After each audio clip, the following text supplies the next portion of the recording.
Dios ha sido bueno, bueno es Dios. Buenos días, tomen asiento por favor. En su Biblia, Hebreos capítulo 12, por favor. Hebreos capítulo 12. Vamos a empezar en el versículo 4, por favor.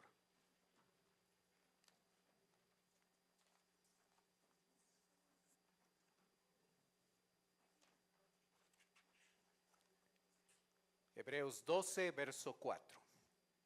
La Biblia dice: porque aún no habéis resistido hasta la sangre, combatiendo contra el pecado, y habéis ya olvidado la exhortación que como a hijos se os dirige diciendo: Hijo mío, no menosprecies la disciplina del Señor, ni desmayes cuando eres reprendido por Él, porque el Señor al que ama disciplina y azota a todo el que recibe por hijo. Si soportáis la disciplina, Dios os trata como a hijos, porque ¿qué hijo es aquel quien el Padre no disciplina? Pero si se os deja sin disciplina, de la cual todos han sido participantes, entonces sois bastardos y no hijos. Por otra parte, tuvimos a nuestros padres terrenales que nos disciplinaban y los venerábamos. ¿Por qué no obedeceremos mucho mejor al Padre de los Espíritus y viviremos? Y aquellos ciertamente por pocos días nos disciplinaban como a ellos les parecía, pero para lo que nos es provechoso, para que participemos de su santidad. Es verdad que ninguna disciplina al presente parece ser causa de gozo, sino de tristeza, pero después da fruto apacible de justicia a los que en ella han sido ejercitados. La palabra disciplina aparece 8 veces en estos 7 versículos. Es evidente cuál es el tema que el autor va a tratar. La grandeza de Jesucristo es el tema de la carta a los Hebreos. Y un creyente que entiende no solo intelectualmente el concepto, sino que lo aplica a su vida, va a ser un creyente que acepta la disciplina de Dios en su vida. Si yo creo que Jesucristo es el más grande y creo que el método que Él utiliza para transformar mi vida es la disciplina, no me voy a ir en contra del sistema que Él usa, voy más bien a acoger la disciplina que Dios quiere utilizar en mi vida. ¿Qué piensa usted? ¿Qué idea viene a su mente cuando usted escucha la palabra disciplina? ¿Qué piensa? ¿Castigo? ¿Un conjunto de reglas? ¿Una rama del saber humano? ¿Cuál es el concepto de disciplina que nosotros tenemos? Y más importante que el concepto que nosotros tenemos, ¿cuál es el concepto bíblico de disciplina y cómo nosotros tenemos que transformar nuestra manera de pensar para poder definir la palabra disciplina de acuerdo a lo que la Biblia lo hace? Lo primero que necesitamos hacer es tener la perspectiva correcta en relación a la disciplina de Dios. El verso 4 dice: porque aún no habéis resistido hasta la muerte, combatiendo contra el pecado. Porque aún no habéis resistido hasta la muerte. Observó que justo antes del versículo 4 hubo uno que sí resistió hasta la muerte: Jesucristo. Es el ejemplo que nosotros tenemos en los 3 primeros versículos. Y él tuvo que combatir contra el pecado, no contra su pecado, sino contra nuestro pecado. Y ese combate le llevó a él a resistir hasta la sangre, hasta el punto de derramar su sangre por nosotros los pecadores. Generalmente a nosotros no nos llevará nuestra vida cristiana a ese nivel de compromiso, a ese extremo de tener que morir por la causa de Cristo. A algunos sí, quizás, pero usualmente la mayoría de nosotros no llegaremos a ese punto, porque aún no habéis resistido hasta la sangre, combatiendo. El autor es un fanático de los deportes. Utilizó en los primeros versículos la referencia a la carrera cristiana y hoy utiliza la referencia al combate cuerpo a cuerpo. Puede ser que está pensando en el boxeo, puede ser que está pensando en un enfrentamiento cuerpo a cuerpo con otro, pero la mente de él es deportiva. Y en ese detalle nos dice a nosotros, porque aún no habéis resistido hasta la sangre. Como leímos nosotros allí en Hebreos 10 del 32 al 39 la semana pasada, nosotros observamos que los creyentes hebreos en verdad experimentaron cosas difíciles en su vida, problemas y dificultades que quizás nosotros no enfrentamos, cosas complicadas. Cárcel, vituperio, tribulaciones, persecución a causa de su fe, el ser despojados, sacados todos sus recursos para que ellos, porque simplemente eran creyentes. Y aun cuando sus dificultades fueron complicadas, el autor les dice, porque aún no habéis resistido hasta la sangre. Cuando nosotros observamos el sacrificio de Cristo, necesitamos dar perspectiva a nuestros problemas, porque usualmente nosotros tendemos a maximizar, a agrandar las situaciones difíciles en las que nos encontramos.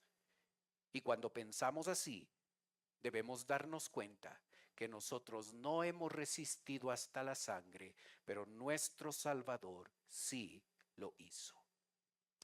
El segundo principio que el autor topa es el concepto que tenía la gente que le está escuchando acerca de la disciplina. Si nosotros pensamos qué pensaba la gente del Antiguo Testamento en cuanto a la palabra disciplina, uno de los mejores ejemplos, el ejemplo clásico, es Job. Cuando él perdió todo lo que tenía, perdió su familia y perdió todo lo que tenía, ¿recuerda cuál fue el consejo de sus amigos? Confiesa tu pecado, arrepiéntete y todo esto va a solucionarse. El concepto de disciplina en el Antiguo Testamento era que cuando una persona está experimentando problemas y dificultades, la razón de todo eso es el pecado. Así es que pasamos por problemas y dificultades porque estamos en pecado. Esa es la mentalidad del Antiguo Testamento. Años después, nos encontramos en el Nuevo Testamento y encontramos a una persona a un hombre ciego de nacimiento. Y los discípulos preguntan, ¿quién pecó? ¿Sus padres o este? La misma mentalidad, el castigo, la disciplina, los problemas, las dificultades, la razón de todo eso es el pecado. Hebreos 12 no enseña eso. Así es que si usted tiene esa mentalidad, ese concepto de que la disciplina de Dios viene al pecador, que la razón por la cual estoy padeciendo un problema de salud o alguna cosa en mi trabajo o me encuentro en una crisis, la razón es que estoy en pecado. Y cuando nosotros vemos a un creyente que está pasando por dificultades, está pasando por una enfermedad, perdió el trabajo, le sucedió algo, la conclusión a la que nosotros debemos llegar es que ese hermano está en pecado y debe confesar su pecado, porque esa es la causa por la que Dios le ha disciplinado. La gente del Antiguo Testamento pensaba así. La gente del Nuevo Testamento pensaba así. Y puede ser que usted piense así. No es el concepto de disciplina en la Biblia. No es el concepto de disciplina aquí en el texto. Así es que si nosotros estamos pensando así, debemos adoptar el concepto bíblico de la disciplina para poder comprender lo que Dios está haciendo a través de nuestras dificultades, de nuestros problemas, de las cosas difíciles que nosotros pasamos. El autor, de manera magistral, utiliza la palabra disciplina para mostrarnos a nosotros varios de los matices que esa palabra disciplina tiene a lo largo de la Biblia. No tenemos todos los matices aquí en Hebreos 12, pero si usted quiere hacer un estudio profundo del tema, este es el sitio donde hay que estudiar el tema de la disciplina. Y en la tabla que usted puede ver en la pantalla, usted puede observar este detalle. El versículo 9 utiliza la palabra disciplina, y esta es la palabra que está atrás de esa palabra disciplina. El significado: una persona que instruye y corrige. En los versos 6, 7 y 10, aunque la palabra tiene la misma raíz, no es la misma. Esta palabra significa castigar con el objetivo de exigir obediencia. En los versos 5, 7, 8 y 11, esta es la palabra que se traduce disciplina, y el significado es consecuencias por la desobediencia como parte de un proceso de mejoramiento del carácter, no del temperamento, del carácter, de las características que nosotros tenemos y de las acciones. Así es que en Hebreos 12 nosotros tenemos casi todos los matices de la palabra disciplina en toda la Biblia. En nuestras Biblias en español se traduce con la palabra disciplina y nosotros perdemos esos matices que el texto nos da. Cuando usted escucha la palabra disciplina, cuando usted escucha de la disciplina del Señor, que es el tema, dos palabras deben venir a nuestra mente para tener el concepto correcto: instrucción y corrección. Ese es el concepto. Si yo vivo de acuerdo a la instrucción de Dios, no voy a experimentar la corrección de Dios. Cuando yo dejo de vivir de acuerdo a la instrucción de Dios, experimento la corrección de Dios. Así es que disciplina es tener al maestro. Disciplina del Señor. Él no manda a un asistente, Él no manda a un subordinado para que haga el trabajo. La disciplina es del Señor. El Señor nos instruye directamente a través de su palabra. Cuando nosotros escuchamos la palabra disciplina, algo positivo debe venir a nuestra mente. Cuando experimentamos la disciplina del Señor, estamos experimentando la instrucción de Dios, y es algo que deberíamos experimentar cada día, ser instruidos por Dios. La Biblia es nuestro libro a través del cual Dios nos disciplina, es decir, nos instruye para que vivamos de acuerdo a lo que la palabra de Dios dice. Si no lo hacemos, Dios, como con una expresión de amor, nos vuelve al camino correcto a través de la corrección. ¿Observa? Observa el significado claro. Así es que no es, escucho la palabra disciplina y automáticamente me va a caer un rayo. No, no. Mucho de la disciplina tiene que ver con la enseñanza de Dios, la instrucción. La corrección viene cuando nosotros somos orgullosos y testarudos y queremos hacer nuestra voluntad en vez de lo que dice la palabra de Dios. Y Dios, como nuestro Padre amoroso, nos vuelve otra vez al camino correcto, nos corrige para que vivamos de acuerdo a la disciplina que Él nos ha dado. Pero experimentamos menos corrección en la medida en la que somos más obedientes. Si somos muy desobedientes, experimentaremos más corrección de Dios. La instrucción y la corrección de Dios son cosas positivas en la vida del creyente. No es algo negativo la corrección de Dios a nuestra vida. Cuando pasamos por circunstancias difíciles como resultado de que no estamos aplicando la instrucción de Dios a nuestra vida, Dios permite ciertas cosas en nuestra vida, no porque es malo, sino porque nos ama tanto que nos vuelve otra vez a través de su corrección, nos vuelve otra vez al camino correcto. ¿Entiende la disciplina del Señor? Es algo muy positivo, aún en esa parte de la corrección.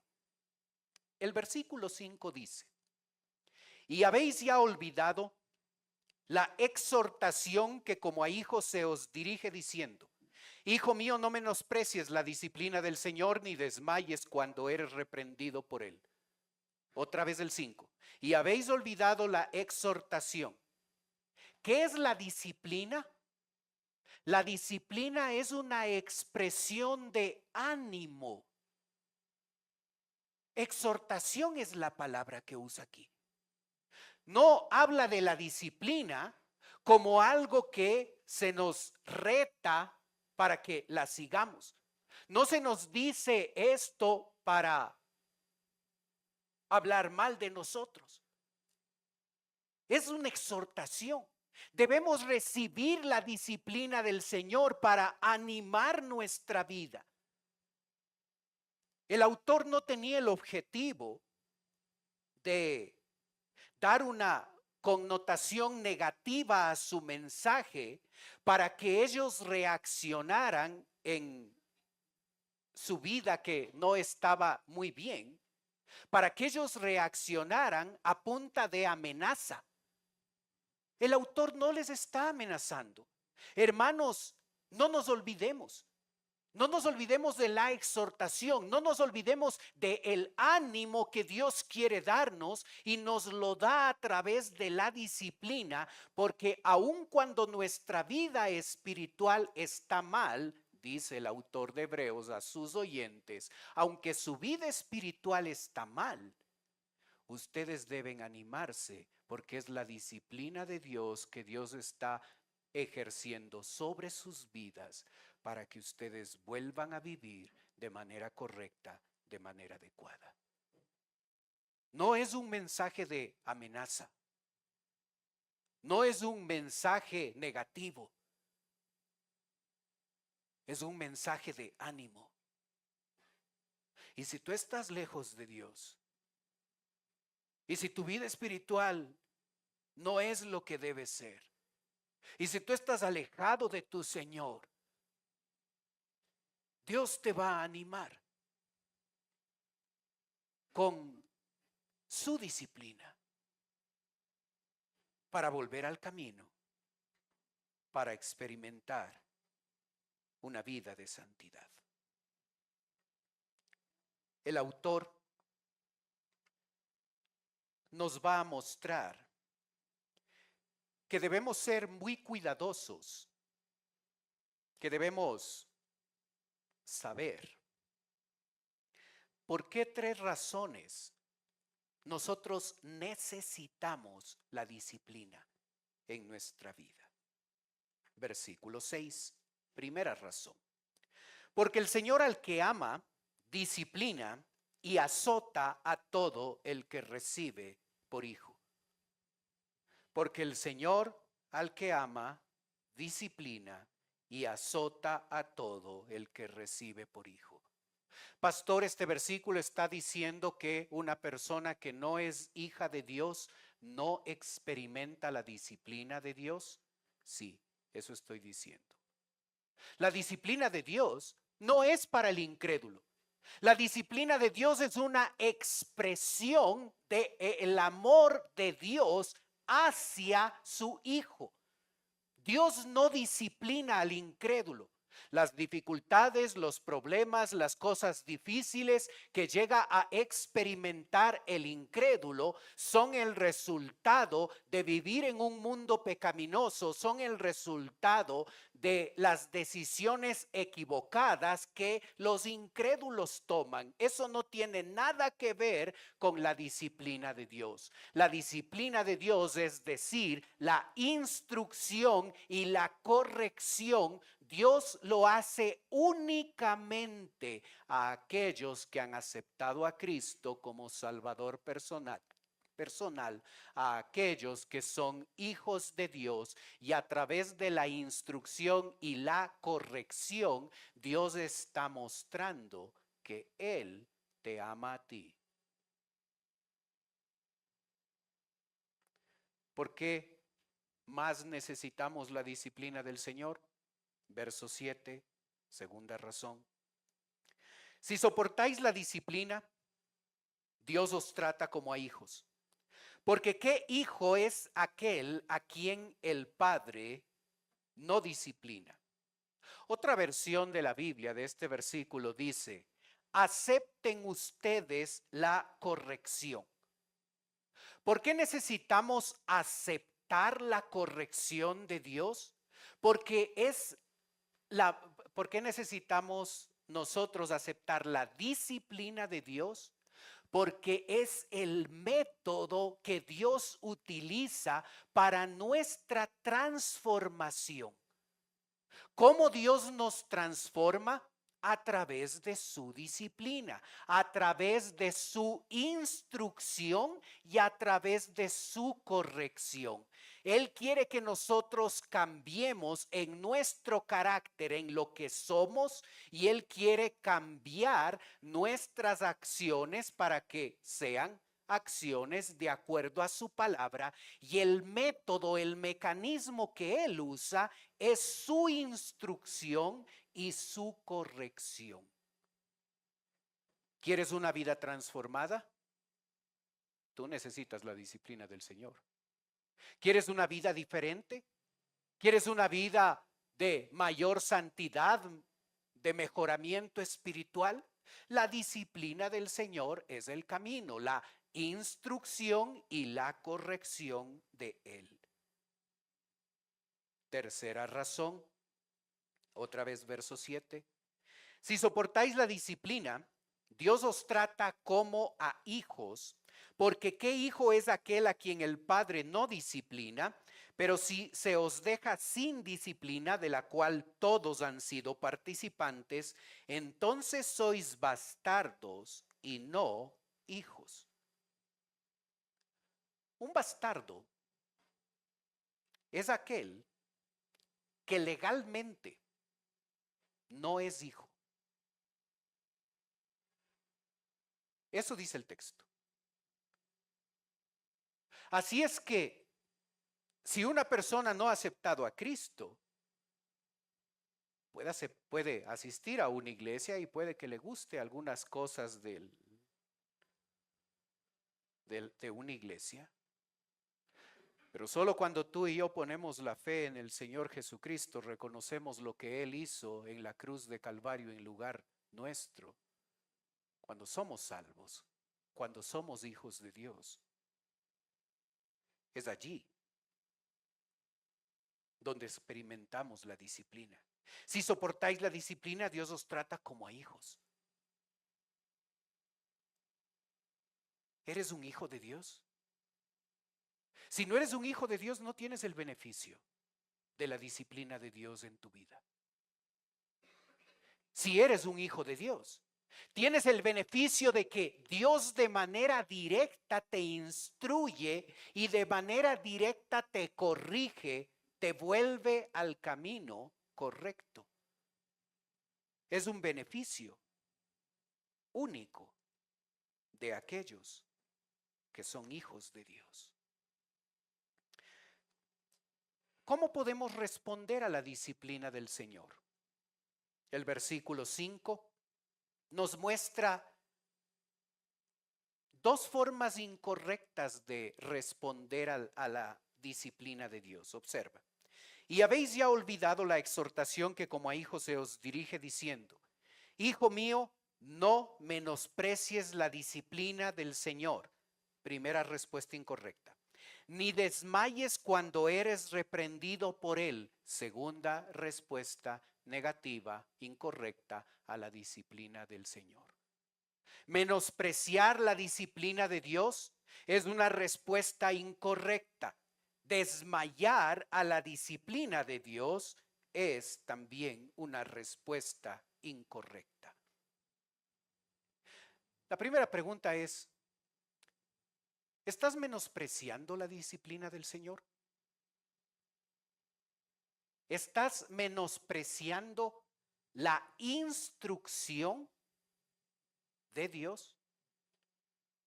¿Qué lugar ocupa este libro en tu vida? Si no ocupa el primer lugar, si solo lo traigo el día domingo,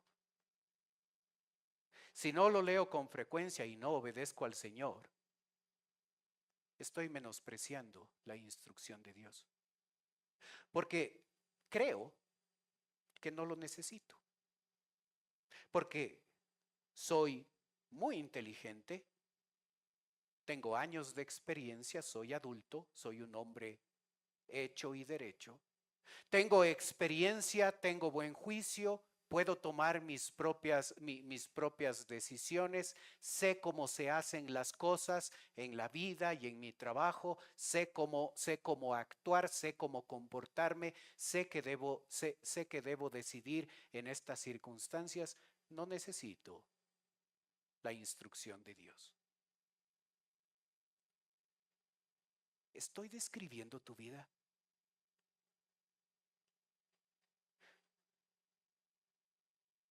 Cuando nosotros dejamos de menospreciar la disciplina del Señor, este libro se convierte en la fuente de la instrucción que Dios nos da a nosotros.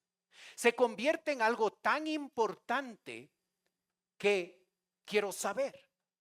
Quiero saber cómo tomar mejores decisiones, quiero saber cómo conducir mi vida, quiero saber cómo debo vivir. Así es que no importa las otras cosas importantes que tengo en mi vida, este libro, a través del cual Dios me instruye, va a ocupar un lugar importante, va a ocupar un lugar prioritario en mi vida, porque yo quiero vivir de la forma en la que Dios me dice que debo vivir, y eso está expresado en su palabra.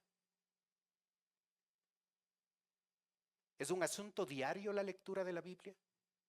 ¿Es un asunto diario el estudio de la palabra? ¿Aprovechas todas las oportunidades que tienes para escuchar de Dios, saber más de Él? ¿O hemos llegado a menospreciar, a darle menos valor? Esto tiene un valor, pero es un valor muy pequeño. Otras cosas son más importantes en mi vida. Así es que cuando entra en conflicto, no tengo tiempo, no me interesa, no entiendo, no no encuentro el valor de dedicar tiempo a la lectura y al estudio de la palabra, porque simplemente menosprecio la instrucción de Dios. La segunda respuesta negativa es desmayar. Cuando eres reprendido por Él. Esto tiene que ver no con la instrucción, tiene que ver con la corrección de Dios, la otra parte de la disciplina de Él.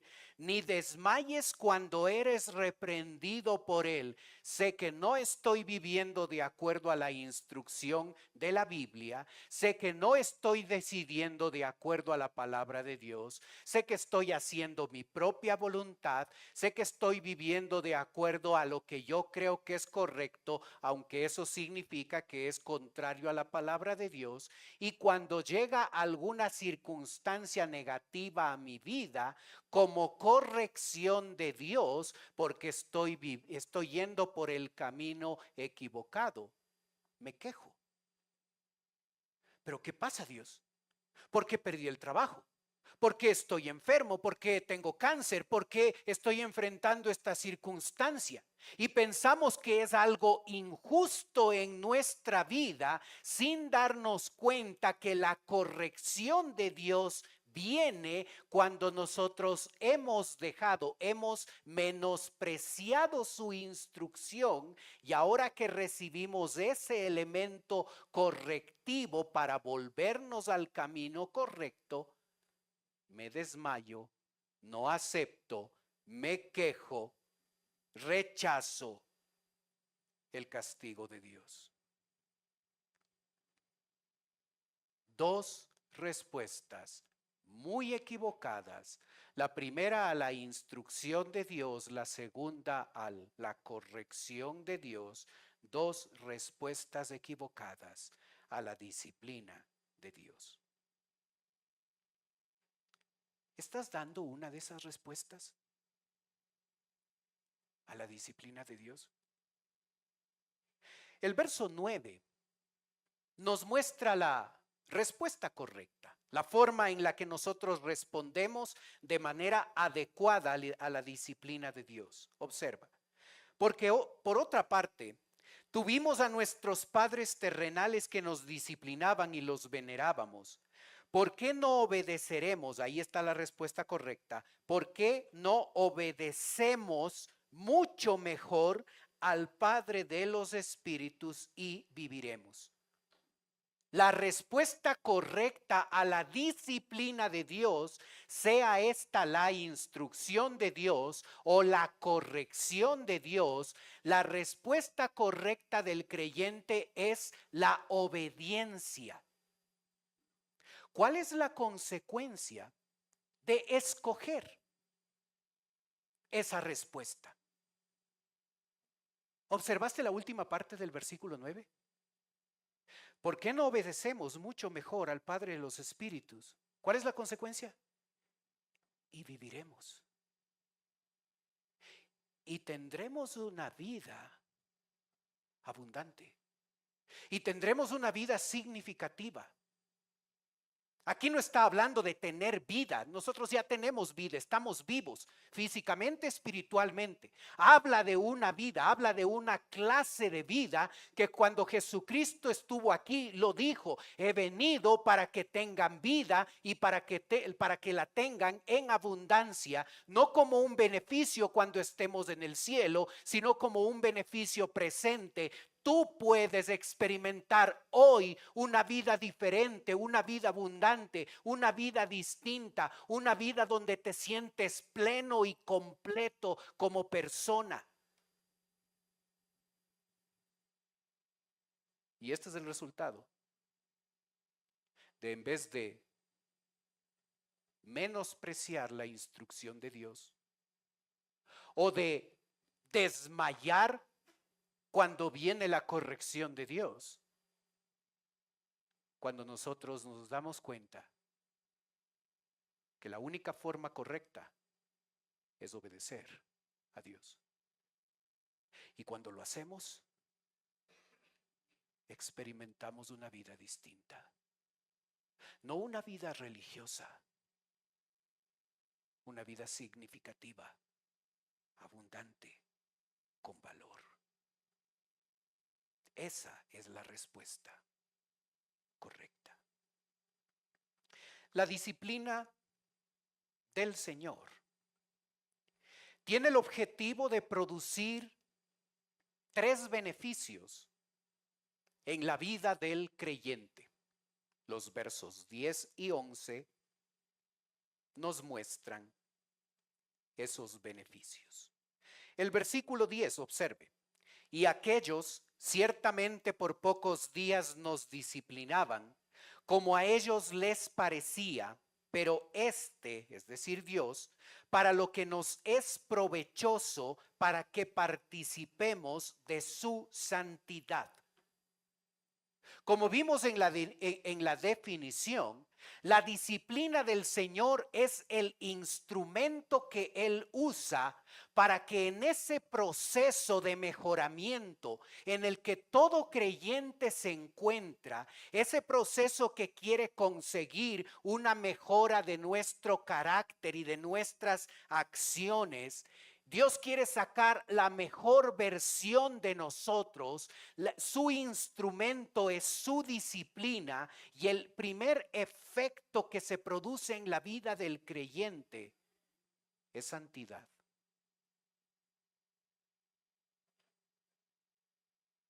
¿Hay santidad en tu vida? Para contestar esa pregunta, necesitamos preguntarnos cuál es nuestra relación con el pecado. ¿Estamos en pecado? ¿Estamos cayendo en pecado? ¿Estamos tomando decisiones pecaminosas?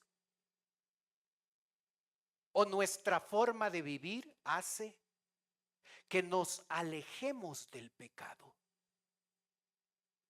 Una persona puede ser muy religiosa. Eso no significa que es una persona que vive en santidad. Porque la evidencia de santidad en la vida del creyente es producida por ese proceso de disciplina de Dios en nosotros, y lo que nosotros vemos es una distinta relación de nosotros con el pecado. El creyente que vive en santidad se aleja del pecado. El creyente que vive en santidad no coquetea con el pecado. El creyente que vive en santidad no se involucra en actividades cuestionables, aun cuando para otros puedan parecer chéveres, cool, lo que sea. No se involucra en eso porque sabe que caminar en santidad significa alejarse del pecado. ¿Cuál es tu relación con el pecado? Esa respuesta nos ayuda a saber si estamos experimentando el resultado de vivir en santidad. Como hijos obedientes, no os conforméis a los deseos que antes teníais estando en vuestra ignorancia, sino como aquel que os llamó es santo, sed también vosotros santos en toda vuestra manera de vivir, porque escrito está: sed santos, porque yo soy santo, dice Primera de Pedro 1, 14 al 16. El segundo resultado de ese proceso donde Dios nos forma a través de su disciplina es la paz. Observa verso 11.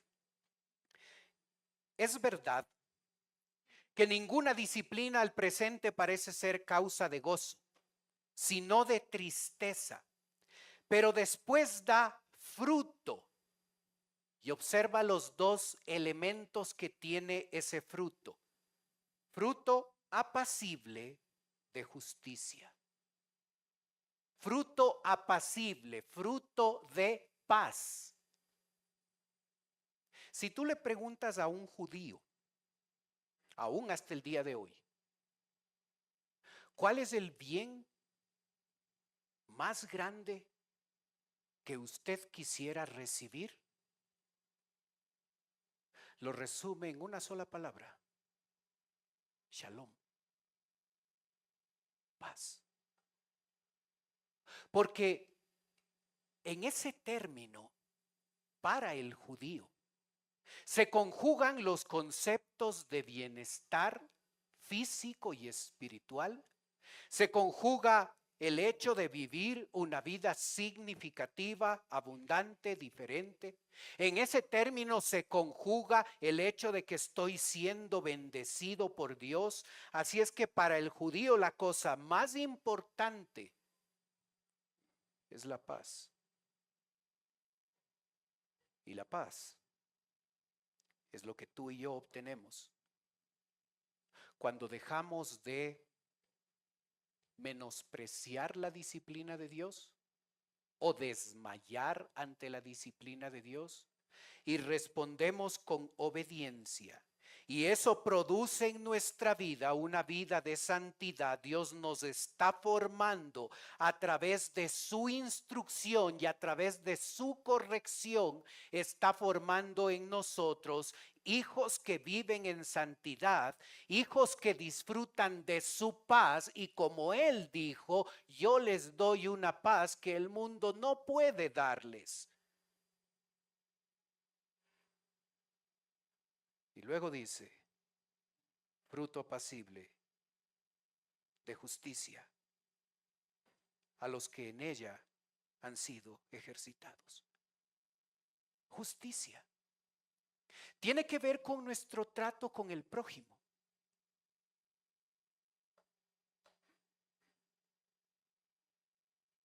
Le doy un trato justo a las personas. Ni más ni menos. Lo que es justo, lo que es correcto, lo que es recto. Esa es la característica, estas son las características que nosotros debemos observar en nuestro trato con el prójimo. Habla de santidad, habla de paz y habla de justicia.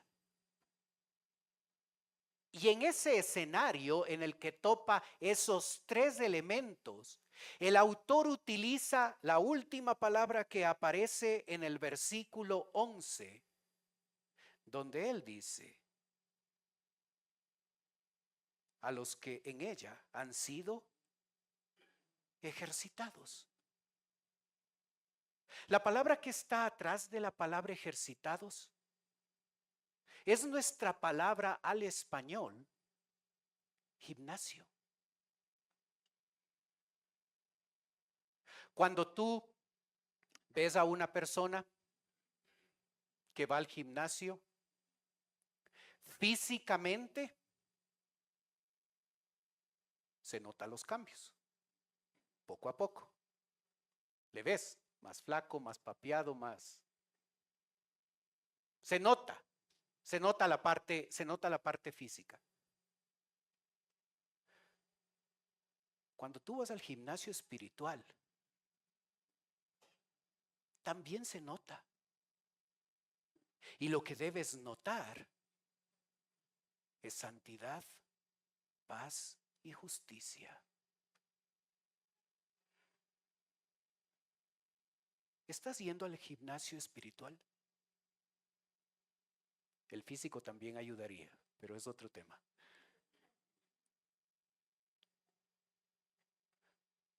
¿Estás yendo al gimnasio espiritual? Si no notas en tu vida santidad, paz y justicia, necesitas urgentemente ir al gimnasio. Porque no se desarrolla de la noche a la mañana. No es el tema de un día, de un mes, de 3 meses. Se necesita años de constancia y de disciplina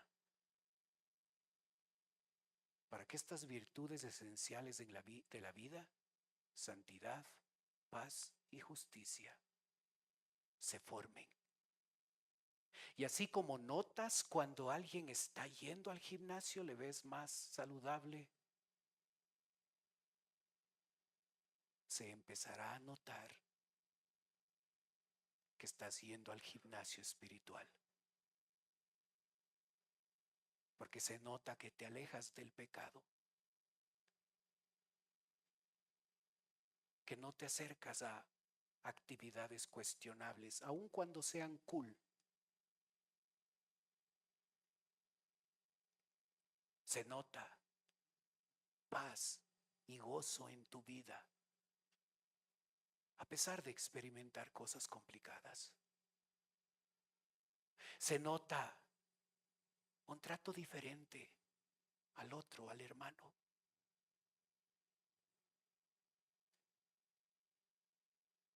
Inscríbete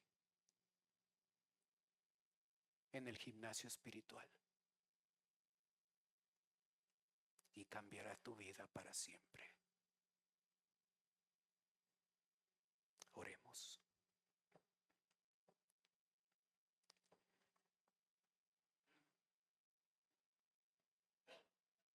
Padre Celestial, queremos darte gracias por la bendición y el privilegio que nos das de estudiar tu palabra. Gracias por la bendición de tu disciplina en nuestra vida. Gracias, Padre, porque no mandas a un asistente a hacer ese trabajo, es la disciplina tuya. Tú nos instruyes de manera directa a través de tu palabra. Perdónanos, Señor, porque cuántas veces hemos llegado a menospreciar tu palabra, no dándole el lugar, el sitio, la frecuencia con la que debemos relacionarnos con ella. Perdónanos porque cuando recibimos tu corrección, nos ofendemos, nos desanimamos, te cuestionamos, sin entender que es parte del proceso de mejoramiento, de perfección que tú estás llevando a cabo a través de nosotros. Ayúdanos a no menospreciar tu instrucción. Ayúdanos a no desmayar por tu corrección. Ayúdanos a responder con obediencia para disfrutar de una vida caracterizada por la santidad, la paz y la justicia. Te damos gracias por lo que nos has enseñado. Mientras usted continúa orando, por favor. Puede ser que esta mañana nos está visitando alguien por primera vez. Si ese es su caso y usted quiere permitirme orar por usted, mientras los demás tienen sus ojos cerrados, usted puede levantar su mano. Y con eso me está diciendo, pastor, vengo por primera vez. Ore por mí. ¿Hay alguien así con nosotros? Gracias. Veo su mano atrás también, gracias. Veo su mano aquí adelante, gracias. Alguien más por primera vez con nosotros, con toda confianza. Para las personas que levantaron su mano, en un momento voy a orar por ustedes como les dije. Quisiera ofrecerles algo más. Totalmente voluntario, por favor, no es nuestro propósito presionar. Si usted quiere, si usted desea, a más de darnos la oportunidad de orar por usted, usted puede tomar sus cosas y puede pasar a la parte de atrás. Hay caballeros y damas que están en la parte de atrás. Ellos le van a llevar a un lugar privado y van a conversar un momento con usted. Así es que si además de darnos la oportunidad de orar, quiere permitirnos conversar un momento con usted, con toda confianza, pasen a la puerta de atrás. Hay personas que están esperándole. Le van a llevar a otro lugar. Los demás tienen sus ojos cerrados para que no les dé recelo de pasar.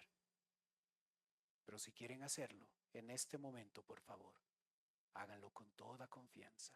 Pasen a la parte de atrás, por favor.